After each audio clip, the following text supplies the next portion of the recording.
You all have been asking for a tutorial on how I curl my hair, so come with me on hair wash day. I wash my hair about every 5 to 7 days and wash it twice just to make sure I get all of the built up hair product out. I then spray it with leave-in conditioner and use 1 pump of hair oil for the ends. I let my hair air dry either overnight or while I do other things around the house. Once it's dry, I spray it with a heat protectant and start curling the bottom layers first. I use a 1-inch long barrel curling iron and start curling away from my face first. When curling, I go about halfway down the hair and start curling and pulling it through. Leave about 1 inch at the bottom.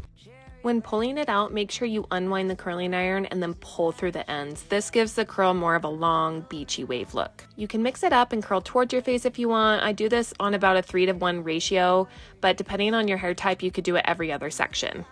Continue with the same technique on the rest of your layers. When I get to the top layer, I curl by pulling the iron through the hair. It's kind of hard to explain, but you can see here what I'm doing.